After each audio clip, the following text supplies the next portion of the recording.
ગુજરાતમાં લગ્ન નોંધણીના નિયમોમાં ફેરફારની તૈયારી. નોંધણી પ્રક્રિયામાં માતા પિતાને કરાશે સામેલ.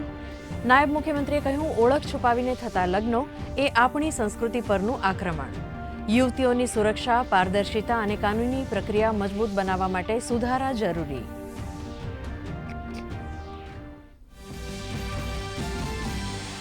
લગ્ન નોંધણી પ્રક્રિયામાં નવા નિયમો સંદર્ભે નાગરિકો 30 દિવસની અંદર રજૂ કરશે બાંધા સૂચનો. સમગ્ર પ્રક્રિયાને સુચારુ ઓપ આપવા કમિટીનું ગઠન. લગ્નમાં છેતરપિંડી અને બળજબરી સામે કરાશે કડક કાર્યવાહી.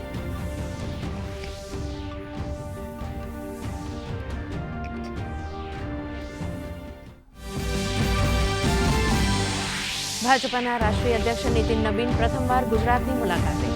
સભાને સંબોધતા કહ્યું, ગુજરાત આંદોલનની જનની. પરિવર્તન અને વિકાસ માટે અહીં થાય છે આંદોલન. તો વર્ષ 2027 અને 29ની ચૂંટણી વર્ષો માટે કમર કસવા કાર્યકર્તાઓને કરી હાકલ. મુખ્યમંત્રીએ કહ્યું, નીતિન નબીન પાસે સહકાર અને સંગઠન બંનેનો અનુભવ. વલસાડ જિલ્લાના કપરાડામાં ગમખ્વાર અકસ્માત. ઇકો કાર અને ટ્રક અથડાતા 6 લોકોના મૃત્યુ. 2 ઇજાગ્રસ્તો હોસ્પિટલમાં સારવાર હેઠળ. કપરાડા પોલીસ દ્વારા તપાસનો ધમધમાટ.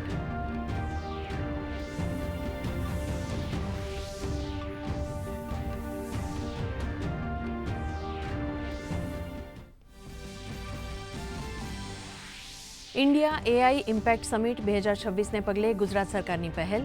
ધોલેરા એસઆઈઆરમાં 250 megawatt green AI ready data centre campus માટે નવી દિલ્હીમાં થયા એમઓયુ. એલ&ટી વ્યોમાં 25,000 કરોડનું કરશે રોકાણ. રાજ્યમાં ચાલુ વર્ષે બજેટમાં એઆઈ અને ડિજિટલ ગવર્નન્સ પહેલ માટે રૂપિયા 850 કરોડથી વધુની કરાઈ ફાળવણી. એઆઈ ક્ષેત્રે ભારતની છલાંગ. અમેરિકાના નેતૃત્વવાળા પેક્સ સિલિકા દેશોમાં ભારતનો પ્રવેશ. ભારત યુએસ વચ્ચે પેક્સ સિલિકા ઘોષણાપત્ર ઉપર હસ્તાક્ષર. યુવા પેઢી માટે પાયો નખાઈ રહ્યો હોવાનું જણાવતા કેન્દ્રીય મંત્રી અશ્વિની વૈષ્ણવ. કહ્યું, ભારત કરશે ભવિષ્યનું નિર્માણ.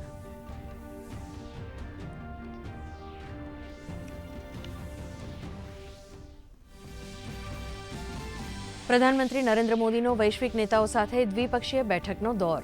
તો એઆઈ અને ડીપટેક સ્ટાર્ટઅપ્સના સીઈઓ સાથે કરી ચર્ચા અને વિચારણા.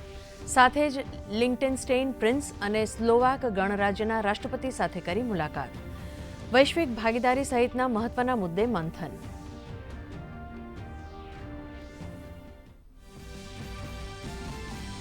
રાજ્યના વાતાવરણમાં પલટો.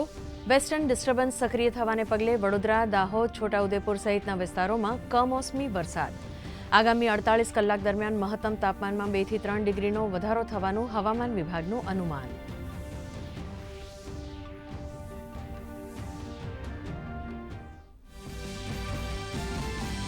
સપ્તાહના અંતિમ કારોબારમાં ભારતીય શેરબજારમાં જોવા મળી તેજી.